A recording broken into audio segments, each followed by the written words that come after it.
చంద్రబాబు నాయుడు చివరికి చెప్పింది ఏంటంటే నిన్న ఈ సంవత్సర కాలంలో 10 లక్షల కోట్ల రూపాయలు పెట్టుబడులు వచ్చాయి, 8 లక్షల మందికి ఉపాధి కల్పించేస్తామని చెప్తున్నాడు నిన్న.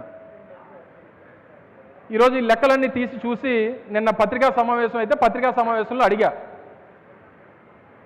మీరు అన్నీ వచ్చేస్తాయి అన్నారు కదా, ఇప్పటి వరకు ఉద్యోగాలు ఇవ్వలేదు కదా, ఎవరికి ఉద్యోగాలు ఇవ్వకుండా అప్పుడే వచ్చేస్తాయని ఎలా చెప్తున్నారు? తెలుగుదేశం పార్టీ నాయకులు, ముఖ్యమంత్రి, ఆయన కొడుకు అందరూ ఎలా చెప్తున్నారంటే తెలుగుదేశం పార్టీ నుంచి ఒక కౌంటర్ ఇచ్చారు.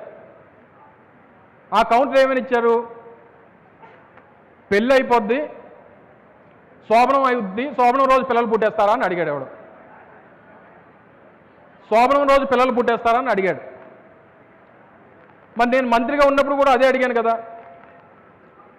ఏమడిగాను? నన్ను ఒక పత్రికా సమావేశం అవుతున్నప్పుడు ఎక్కడో బయట కార్యక్రమంకి వెళ్తే నన్ను అడిగారు, సార్ ఇన్ని లక్షల కోట్లు అన్నారు కదా, 13 లక్షల కోట్ల రూపాయలు పెట్టుబడులు అన్నారు కదా, ఎప్పుడు వస్తాయంటే కోడి గుడ్డు పెడుతుంది కానీ కోడిని పెట్టదు కదా అన్నా. మరి నేను చెప్పింది తప్పు ఉందా? అప్పటి నుంచి నన్ను బుడ్డు అమర్నాథ్ అని పిల్లడం మొదలుపెట్టారు. మరి ఈ రోజు నుంచి నేను శోభనం లోకేష్ అని మనం కూడా పిలవాలి కదా.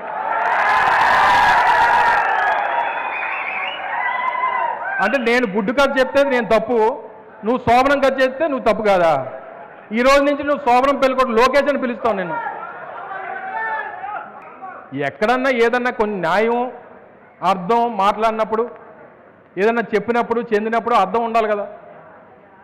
మిమ్మల్ని ఇలా ఊరికే వదిలిపెట్టం, ప్రభుత్వాన్ని మీ గొడ్డలు ఊడదీసి మిమ్మల్ని ప్రభుత్వం అంతటినీ కూడా